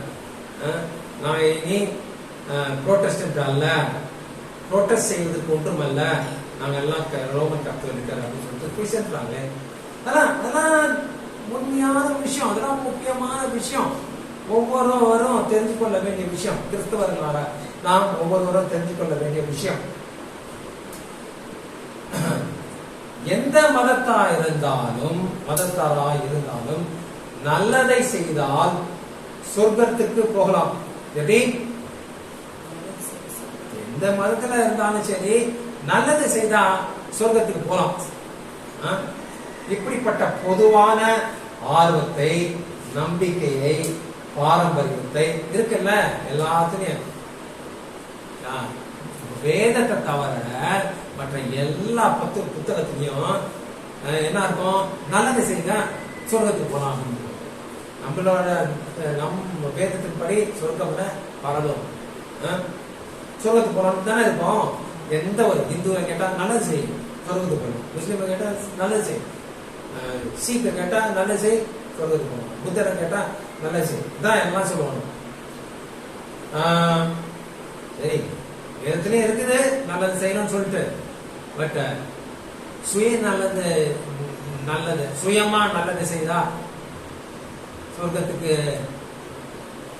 பரலோகத்துக்கு தகுதியாக முடியுமா? முதல்ல அவங்க தான் தகுதியற்றவர்களாக ஆவாங்க. ஏன்னா சுயநலக்காக. சோ எந்த மதத்தில் இருந்தாலும் சரி, நல்லதை செய்தால் சொர்க்கம் போகணும். இப்படிப்பட்ட பொதுவான ஆர்வத்தை, நம்பிக்கையை, பாரம்பரியத்தை சொல்லி எல்லா மதத்தாரையும் போப் பிரான்சிஸ் ஒன்றிணைக்கிறார். அவருடைய பேச்செல்லாம் பாத்தீங்கன்னா இயேசு கிறிஸ்துவெல்லாம் செய்த காரியத்தெல்லாம் தூஷிப்பாரு. அதை நான் கேட்கும் போது ஓ மை குட்னஸ், அதுதான் தானியல்ல சொல்லப்பட்டதா? இப்படிப்பட்ட அந்தி கிறிஸ்துவ வருவான், தேவனுடைய நாமத்தை தூஷிப்பான்னு சொல்லிட்டு கரெக்டா இருக்குவா. வேதம் ரொம்ப தெளிவா இருக்குது. நடக்க போறத என்னன்னா நடக்க போறது அது முன்கூட்டியே எழுதப்பட்டிருக்கிறது. தெளிவா. போப் வந்து ஜெசுவட்ஸ் கண்ட்ரோல்ல இருக்கிறாரு. ஜெசுவட்ஸ் யாருன்னு சொன்னேன்? Nights Templar, Freemasons. ஜெசுவட்ஸ் யாரு? அந்தகார லோகாதிபதிகள், சாத்தானுடைய சீக்ரெட் ஏஜென்ட். ஆனால் யாரு பரலோகத்துக்கு போவாங்க?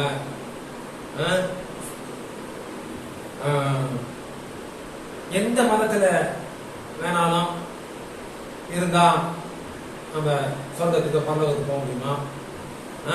யாரு உண்மையான தேவன் அப்படின்ட்டு வேதம் என்ன சொல்றது பார்க்கலாமா? யாத்திராகமம் 20ஆம் அதிகாரம்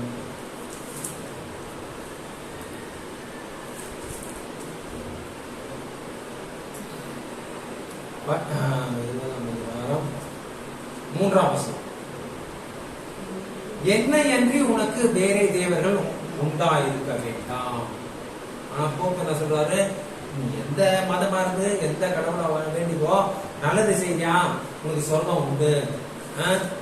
நீ ஹோமோசெக்சுவலா இருக்கியா, ஓர் இணை சேர்க்கைக்காரனா இருக்கியா, உனக்கு சொர்க்கம் உண்டு. நல்லது செய்யா சொர்க்கம் உண்டு.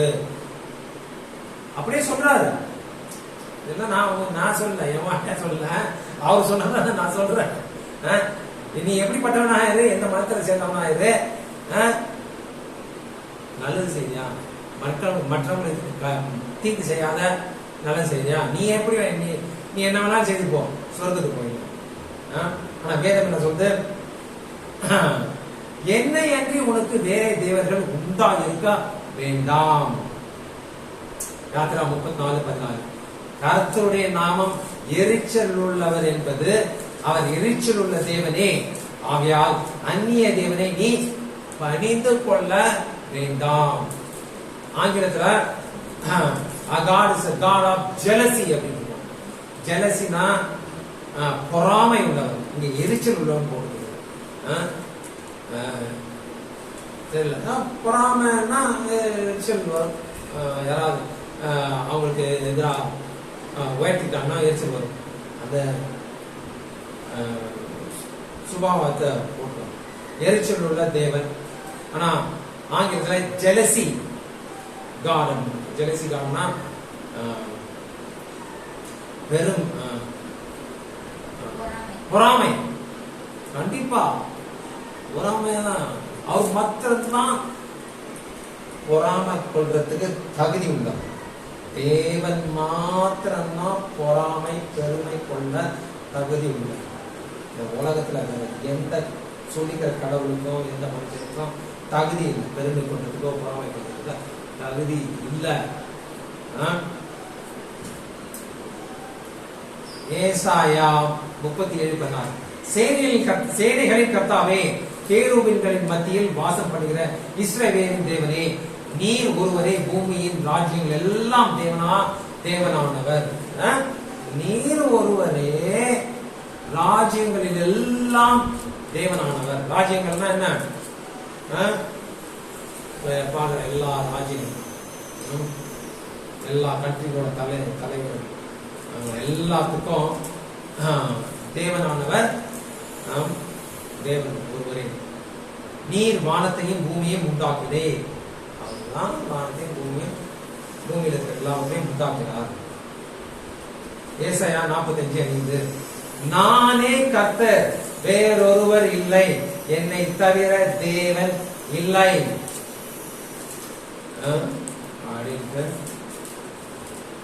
தெளிவாக இருக்கிறது.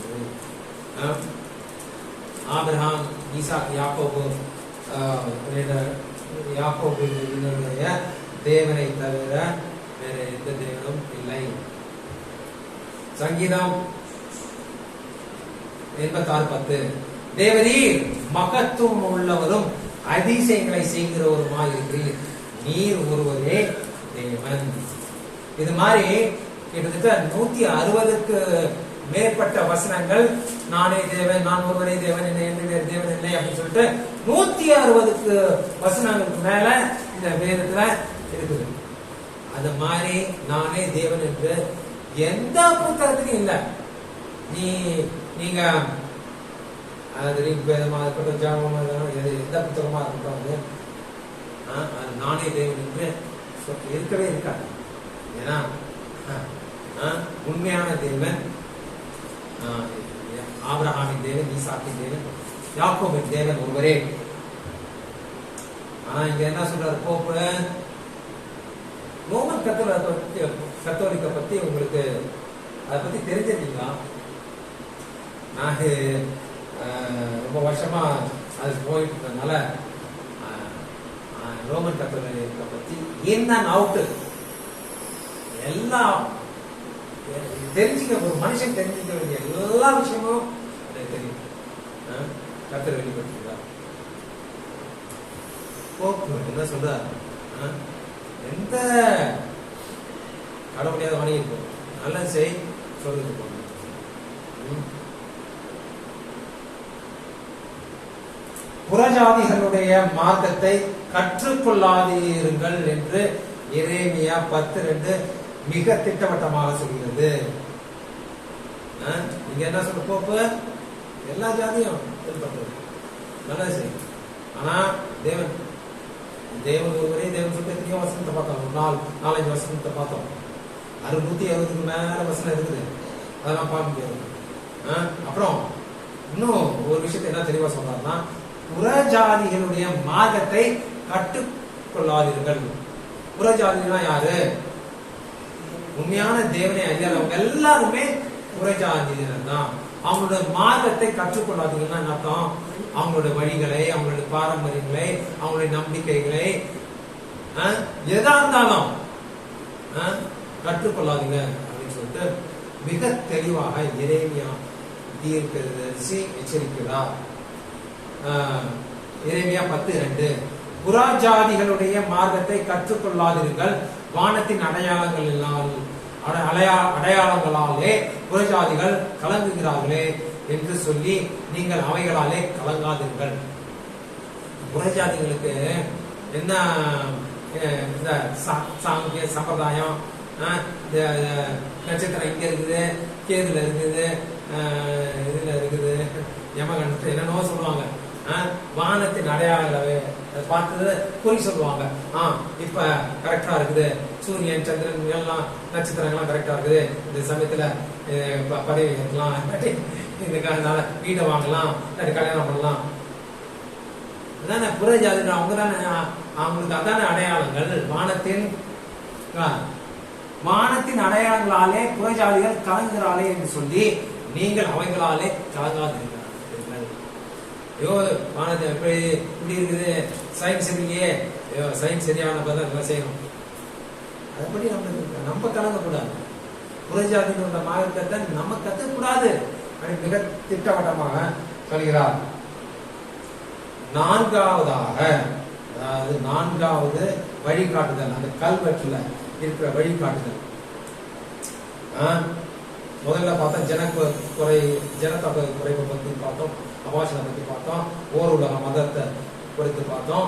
நான்காவதாக பருவநிலை மாற்றத்தை வைத்து, அதாவது கிளைமேட் சேஞ்ச், குளோபல் வார்மிங். இதை நீங்க கூகுள் சர்ச்ல போயிட்டு பார்த்தீங்கன்னா கிளைமேட் சேஞ்ச், குளோபல் வார்மிங் போடுங்களேன். நீங்க உங்க வாழ்க்கை, நீங்க இன்னும் 100 வருஷம் வாழ்ந்தாலும் இந்த வேதத்துல உள்ள ரகசியங்கள் எல்லாம் தெரிஞ்சுக்கிறதுக்கு முடியாது. அவ்வளவு இருக்குது. நீங்க மற்ற புத்தகத்தை எல்லாம் படிக்கிறது வேஸ்ட்ன்றாரு, உடலுக்கு தான் இழைப்புன்றாரு. இந்த ஒரு புத்தகத்துல 100 வருஷம் இன்னும் நீ படிச்சாலும் இதுல இருக்கிற அதிசயங்களையும் அற்புதங்களையும் மறைப்பொருள்களையும் தெரிஞ்சுக்கிறது கஷ்டம், முழுமையா தெரிஞ்சுக்க முடியாது. நான்காவதாக பருவநிலை மாற்றத்தை வைத்து, அதாவது கிளைமேட் சேஞ்ச், குளோபல் வார்மிங் ஒரு காரணமாக வைத்து அந்த பிரபஞ்சத்தின் அந்தகார லோகாதிபதிகள், அதாவது சாத்தானின் சீக்ரெட் ஏஜென்ட்கள் சண்டே லா ஒன்றை அமுல்படுத்த போகிறார்கள். சண்டே லான்னு சொல்லி நீங்க கூகுள் சர்ச் பண்ணி பார்த்தீங்கன்னா போப் இருப்பாரு, அது சொல்லுவாரு சண்டேல வர்ஷிப் பண்ணணும் அப்படி சொல்லுவாங்க. நிறைய விஷயங்கள் இருக்கும். இந்த விஷயத்துல இந்த சண்டே லா கொண்டு வர விஷயத்துல போப் மிகவும் தீவிரமாக செயல்படுகிறார். இதற்காக லாடோட்டா சி வந்து ஒரு ஸ்பானிஷ் மொழி.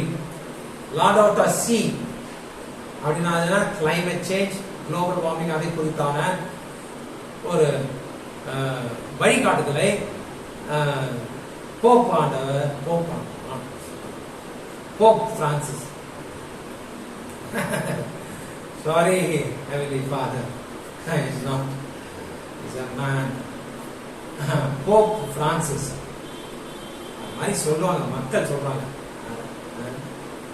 போப் பிரான்சிஸ் the லாடோட்டா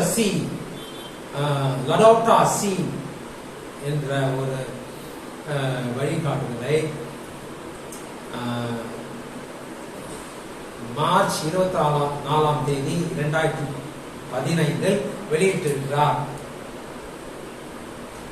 இந்த உலகத்தில் ஏற்படும் மாசினால், மாஸ்னா என்ன?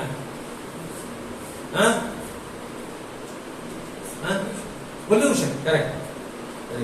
பொல்யூஷனினால் இந்த பூமி வெப்பமடைந்து பருவநிலைகள் சீர்குலைந்திருக்கிறது என்று இதை கட்டுப்படுத்த எல்லோரும் இந்த உலகத்தில் எல்லாரும் ஒரு நாள் வேலைக்கு போகக்கூடாது. அன்னைக்கு மாத்திரம் கடவுளை கடவுளை வணங்கத்துக்கு போகணும் அப்படின்னு சொல்லிட்டு அப்படி செய்தா அந்த உலகத்துல இருக்க அத்தனை பேரும் ஒரு நாள் வேலைக்கு போகாத இருந்தா எவ்வளவு பிரயாணங்கள், இந்த பெட்ரோல், அந்த புகை, ஃபேக்டரி எல்லாம் வேலை செய்யறாங்க, அதோட பொல்யூஷன் அதெல்லாம் இல்லாத இருக்கும்ல. அதனால மாசு குறையுமா, பொல்யூஷன் குறையுமா? இத அத உலகத்துல இந்த பருவநிலை மாற்றம் இந்த மாசுனால்தான் சீர்குலைதுன்னு சொல்லி ஒரு பொய்யான பிம்பம். அது இயற்கை. அதை கட்டுப்படுத்த முடியுமா? அந்த மாசு, அந்த பருவநிலை மாற்றத்தெல்லாம் கட்டுப்படுத்த முடியாது. சொல்றாங்க உலக மக்களுக்கு நல்லா செய்யலாம் அப்படின்னு சொல்லி அங்க என்ன ஒரு விஷயத்த கொண்டு வராங்க, சண்டே லா என்ற ஒரு விஷயத்த கொண்டு வராங்க. சண்டேவில் வேலை செய்யக்கூடாது, சண்டேல வர்ஷிப் அவங்க வழிபாடு தலத்துக்கு போய் ஆராதிக்கலாம் அப்படின்னு சொல்லிட்டு இந்த சண்டே லாவை கொண்டு வர போப் தீவிரமாக செயல்படுகிறார். இது ஒரு சாத்தானின் முத்திரையாக கருதப்படுகிறது. சரி, சண்டே லா எதுக்கு? கிறிஸ்தவர்கள் எதுக்கு சண்டே லா? சண்டேல தானே பெரும்பாலான கிறிஸ்தவர்கள் சர்ச்சுக்கு போறாங்க. அது எதுக்கு அவங்கள சண்டே லாவும் போட்டு அதுக்கு அந்த சண்டேல போக வைக்கணும்?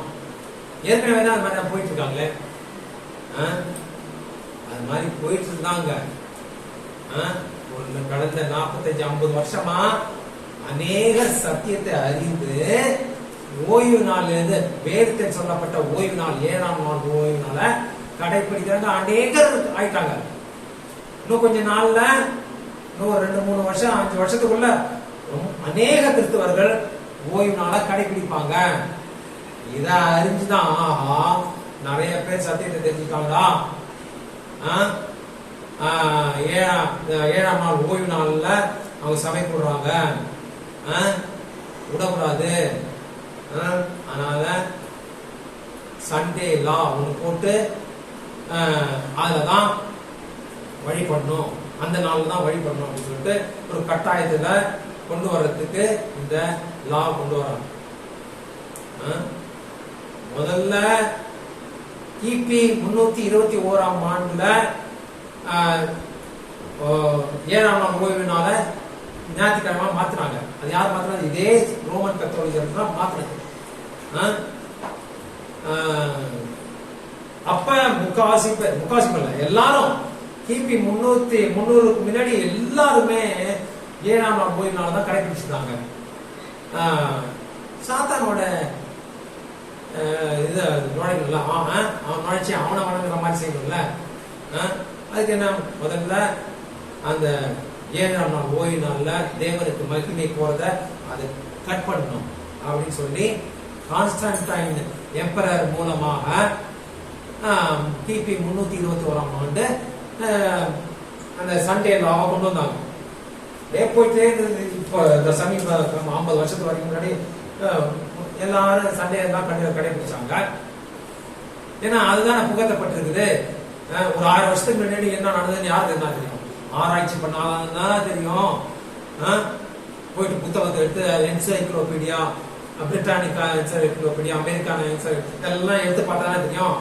இதெல்லாம் நம்ம மொபைல்லே இருக்குது. இப்ப அதெல்லாம் ஆராய்ச்சி பார்த்தா தானே தெரியும் எப்ப என்ன நடந்தது அப்படின்னு சொல்லிட்டு.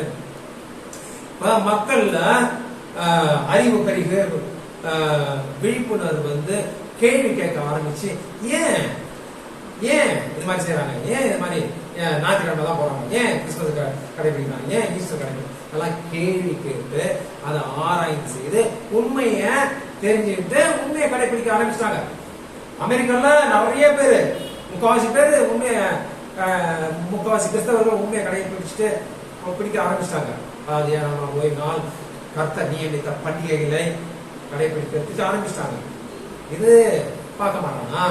சாத்தான் பார்க்க மாட்டான். சாத்தானுக்கு தெரியவா என்ன நடக்குது? ரோமன் கத்தோலிக்கர் மூலமாக திருப்பி மறுபடியும் சண்டே லா கொண்டு வரணும் அப்படின்னு சொல்லிட்டு அதுக்காக முயற்சி செய்துட்டே இருக்காங்க. கூகுள் சர்ச் பண்ணி பார்த்தீங்கன்னா தெரியும். சீக்கிரத்துல இந்த லா சண்டே லா வரும். இது ஒரு சாத்தானின் முத்திரையாகவும் கருதப்படுகிறது. எது சண்டே லா சாத்தானின் முத்திரையா கருதப்படுது. சண்டே லா எடுத்தவங்க சண்டேக்கு சர்ச்சைக்கு போறவங்க மாத்திரம்தான் வாங்கவும் முடியும், விற்கவும் முடியும். மற்றவங்க யாரும் விற்க முடியாது, வாங்க முடியாது அப்படின்ட்டு கொண்டு வரணும்.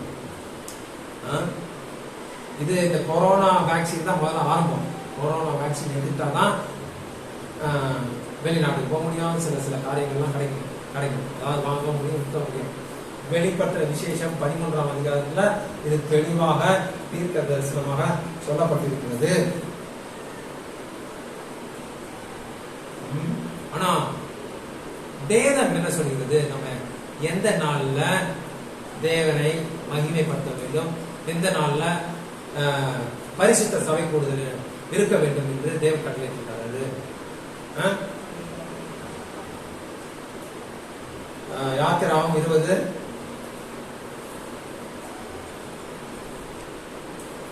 8-10.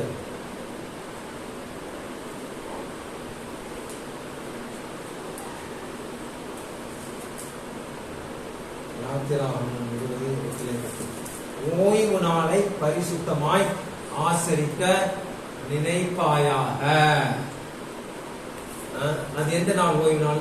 அடுத்த வருஷம் 6 நாளும் நீ வேலை செய்து உன் கிரியைகளை எல்லாம் நடத்திப்பாயாக.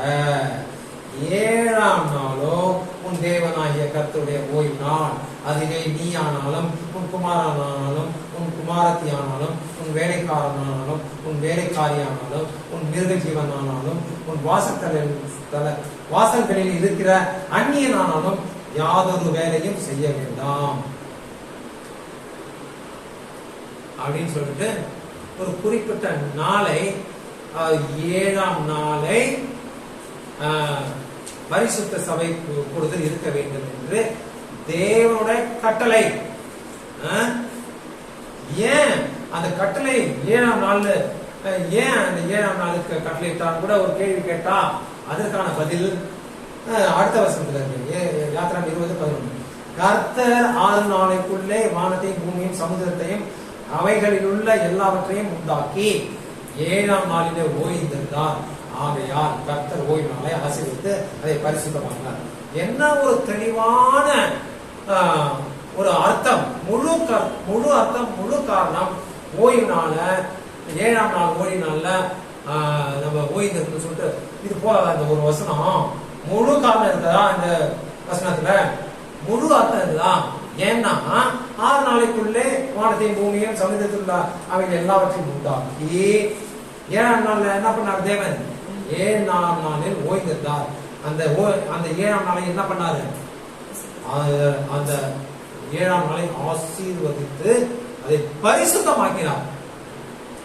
சரி, தேவன் பரிசுத்தமாக்கினது ஒரே ஒண்ணுதான் அந்த படைப்புல. அந்த 7ஆம் நாள் மாத்திரம்தான் பரிசுத்தமாக்கினார். வேற எதையும் பரிசுத்தமாக்கலையே. வானத்தை மனுஷன் படிச்சாரு, வானம் படிச்சாரு, பூமியை படிச்சாரு, வெளிச்சத்தை படிச்சாரு, இருக்க. ஆனா எதையுமே பரிசுத்தப்படுத்தலையே.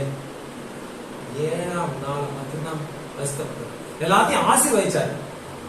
இது நல்லது, இதை ஆசீர்வதிக்கிறேன் அப்படின்னு சொல்லிட்டு ஆசீர்வதிச்சாரு.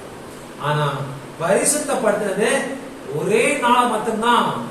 அது 7ஆம் நாள் ஓய்வு நாள் மட்டும்தான் அவர் பரிசுத்தப்படுத்தினார். இது அநேக கிறிஸ்தவர்களுக்கு இந்த விஷயம்லாம் மறைக்கப்பட்டது. ஏன் மறைக்கப்பட்டதுன்னா அவங்களுடைய எஜெண்டாவே வேற, அவங்களோட நோக்கமே வேற. அல்லேலூயா. இது போல் இந்த இந்த கடைசி காலங்களில் சாத்தானின் தந்திரங்கள் அநேகம் நடக்க இருக்கிறது. எக்கச்சக்கமான தந்திரங்கள் இருக்குது. அதை சொல்லணும்னா நிறைய நாள் வேணும். உதாரணமாக இதெல்லாம் மெயினான தந்திரங்கள்.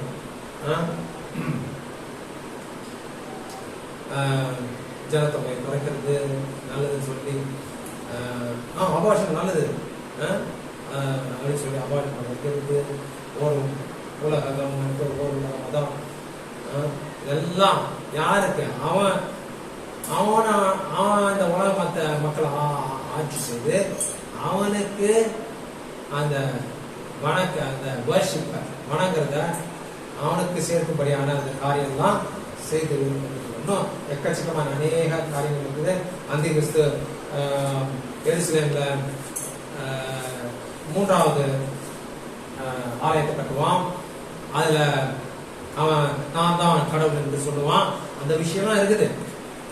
அது மாதிரி நிறைய அநேக விஷயங்கள் இருக்குது. நீங்க இந்த சொன்ன விஷயங்கள்லாம் கூகுள் சர்ச் பண்ணி பார்த்தாலே தெரியும். அது அநேக விஷயத்திற்கு உங்களை வழிநடத்தி செல்லும். அப்போ முழுமையா தெரிஞ்சுக்கலாம். ஓரளவுக்கு கூட இல்ல முழுமையா தெரிஞ்சுக்கலாம் கூட ஓரளவுக்கு தெரிஞ்சுக்கலாம். சாத்தான திட்டம் கடைசி நாள்ல என்னமா இருக்குன்னு சொல்லிட்டு தெரிஞ்சுக்கலாம்.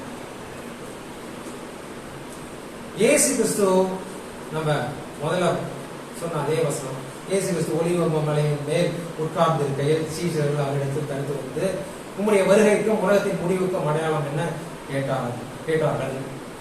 அதற்கு இயேசு கிறிஸ்து பிரத்யுத்தரமாக ஒருவனும் உங்களை வஞ்சியாதபடிக்கு எச்சரிக்கையாய் இருங்கள் என்று எச்சரித்தார்.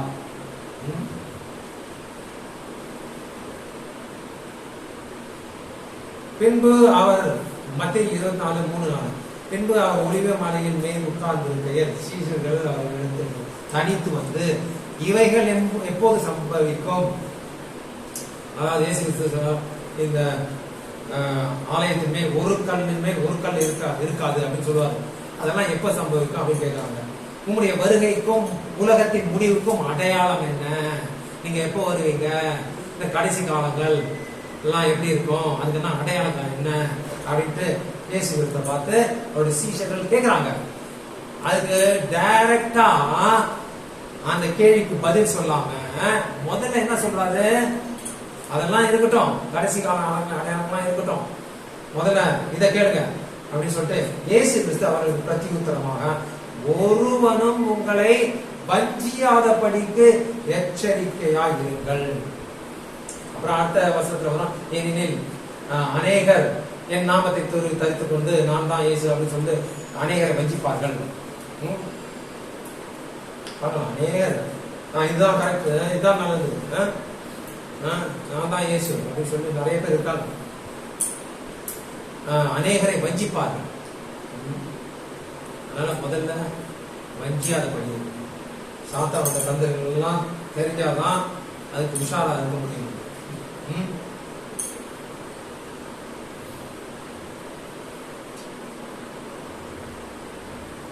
ஏனென்றால் அந்தி கிறிஸ்து இயேசுவின் நாமத்தை தரித்துக் கொண்டு நாம் பார்த்த அவருடைய தந்திரங்களை நுழைத்த அநேகரை வஞ்சிப்பான். நம்ம சில தந்திரங்களை பார்த்தோம்ல, அந்த மாதிரிப்பட்ட தந்திரங்களை நுழைத்து அநேகரை வஞ்சிப்பான். கூடுமானால் தெரிந்து கொள்ளப்பட்டவர்களையும் வஞ்சிப்பான். தெரிந்து கொள்ளப்பட்டவர்களா வஞ்சிக்க முடியாது. ஆனா என்ன பண்ணுவான்? முயற்சி செய்வான். ஆனா அவங்கள வஞ்சிக்க முடியாது. இப்ப இந்த விஷயம் எல்லாம் தெரிஞ்சுக்கீங்க. இயேசு கிறிஸ்து சொன்ன கடைசி கால அடையாளங்கள் எல்லாம் தவிர வேற ஏதாவது அடையாளங்கள் கொண்டு வந்தா நீங்க நம்புவீங்களா? சாத்தான் கடைசி காலில் அநேக அடையாளங்கள்லாம் பண்ணுவான். நெருப்பு ஊழறம் மேல இருந்து வானத்தின் மேல கீழே ஊழற மாதிரிலாம் அது அடையாளங்கள்லாம் பண்ணுவான். நான் சொன்னது ஒரு முறை உங்களுக்கு, அதாவது ஒரு ஆப்பிரிக்கால ஒரு சபையில சொல்லுவோம், 10 நிமிஷத்துக்கு முன்னாடி சொல்லுவோம், இன்னும் 10 நிமிஷம் கழிச்சு பாருங்க, ஒரு சூறாவளி ஏற்படும் அப்படின்னு சொல்லிட்டு. அதே மாதிரி 10 நிமிஷம் கழிச்சு ஒரு சூறாவளி வர மாதிரி ஒரு காட்சி எடுப்பானா, அதெல்லாம் சாத்தானோட கிரியைகள். அதை பார்த்து நம்ம ஆஹா இது இயேசு கிறிஸ்து தான் செய்யறாருன்னு சொல்லிட்டு நம்பிடக்கூடாது. அதுக்குதான் நம்ம வேதத்தின் வார்த்தையில மிக தெளிவா இருக்கணும். ஆழமா அதை படித்து தியானித்து நல்லா மனசுல வச்சிருக்கணும். இதற்குதான் நாம் கடைசி காலங்களில் சாத்தானுடைய தந்திரங்கள் என்னவென்று அறிந்திருந்தால் அவனுடைய தந்திரங்களுக்கு நாம் தப்பித்துக் கொள்ளலாம். அல்லேலூயா. கடைசி காலங்களில் நம்மை எப்படி ஆயத்தம் செய்து கொள்வது என்ற 5வது பாகம், 6வது அடுத்த பாகத்தை அடுத்த ஓய்வு நாளிலே நாம் பார்க்கலாம். பிதாவாகிய தேவனுக்கே மகிமை உண்டாவதாக. எஜமான யெஷுவா ஹமஷியாவுக்கே மகிமை உண்டாவதாக. எஜமான யெஷுவா ஹமஷியாவே சீக்கிரம் வந்து உடைய ராஜ்யத்தை எருசலேமிலே ஸ்தாபிப்பீராக. அதிலே எங்களையும் குடும்பமாக சேர்த்துக் கொள்வீராக. அல்லேலூயா.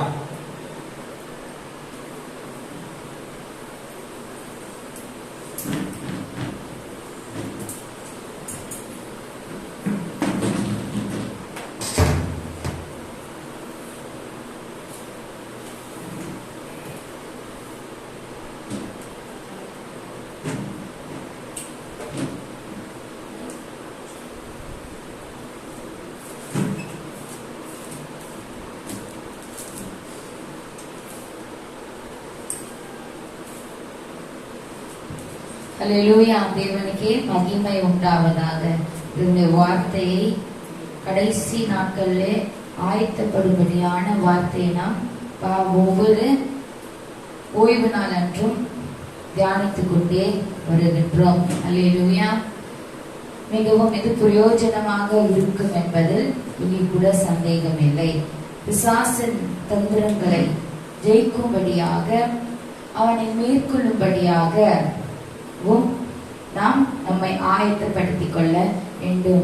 ஆகவேதான் வெளிப்படுத்தின விசேஷம் 12ஆம் அதிகாரம் 11ஆம் வசனத்திலே மரணம் நேரிடுகிறதா இருந்தாலும் அதற்கு தப்பும்படி தங்கள் ஜீவனையும் பாராமல் ஆட்டுக்குட்டியின் இரத்தத்தினாலும் தங்கள் சாட்சியின் வசனத்தினாலும் அவனை ஜெயித்தார்கள். பிசாசானவனை தந்திரத்தை ஜெயிக்க வேண்டும் என்றால் நாம் தேவனுடைய ஆட்டுக்குட்டி யெஷுவா ஹமஷியாவினுடைய இரத்தத்தினாலும் அவருடைய வார்த்தையினாலும் கர்த்தருடைய கற்பனைகள் கட்டளைகளினாலும் நடந்து அதன்படி செய்கிறவர்களாக இருந்து அதற்கு சாட்சி உள்ளவர்களாக இருந்திருப்போமானால் நாம் பிசாசானவனை ஜெயிக்கிறவர்களாக இருப்போம். அல்லேலூயா. அவருடைய வார்த்தையிலே ஊறினவர்கள், அவருடைய வார்த்தைக்கு கீழ்ப்படிந்து நாம் யெஷுவா ஹமஷியாவின் மேல் சாட்சி உள்ளவர்கள் மாத்திரமே பிசாசனுடைய தந்திரங்களை எதிர்த்து நிற்க முடியுமாமே. ஆகவே நாம் உணர்ந்து இந்த பெர்பான்ஸ் பாடுற ரத்த கோட்டைக்குள்ளே அநேக முறை பாடியிருப்போம். ஆனால் உணர்ந்து அதை பாடியிருப்போமா என்பது சந்தேகமாக. இப்போ நம்ம வசனத்தை தியானித்திருக்கிறோம், வசனங்களை புரிந்திருக்கிறோம், வார்த்தைக்கு கீழ்ப்படிந்து அவருடைய ரத்தத்தினால் கழுவப்பட்டு சாட்சி உள்ளவர்களாக நாம் இருக்கும் பொழுதே நாம் பிசாசானவனை ஜெயிக்கிறவர்களாக இருக்க முடியும். ஆகவே இப்பொழுது உணரப்பட்டவர்களாக இரத்த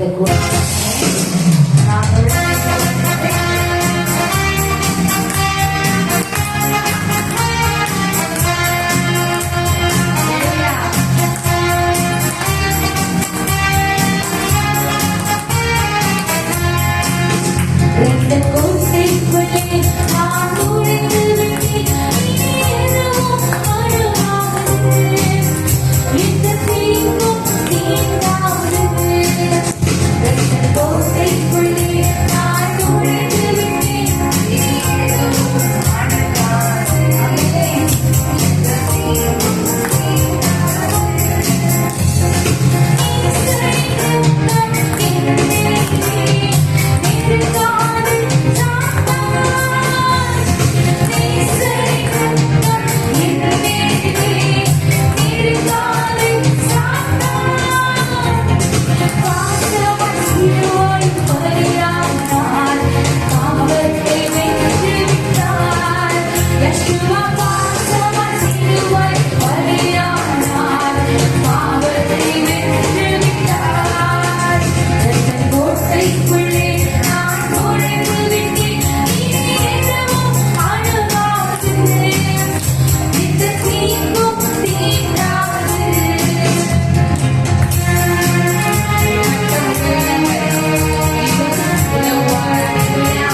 அவருடைய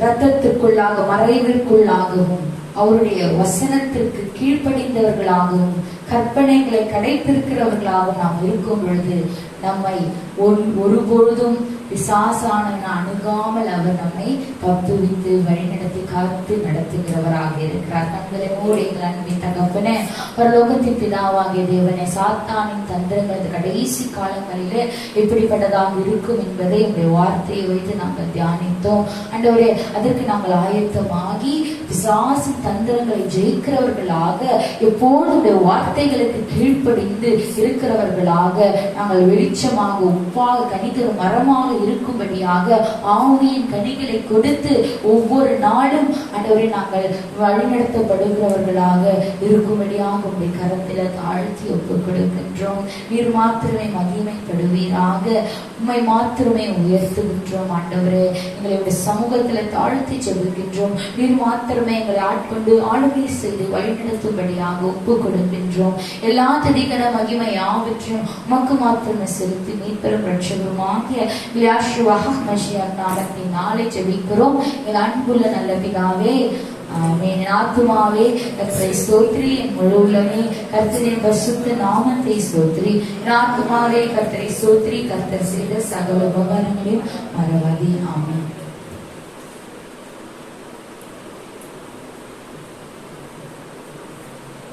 அல்லேலூயா.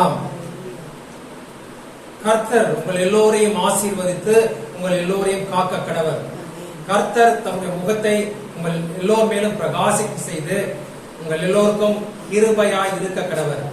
கர்த்தர் தம்முடைய முகத்தை உங்கள் எல்லோர் மேலும் பிரசன்னமாக்கி உங்கள் எல்லோருக்கும் சமாதானம் கட்டளையிட கடவர். எல்லாருக்கும் இன்னொரு முறை, ஓய்வு நாள் சமாதானம். ஷபாத் ஷலோம்.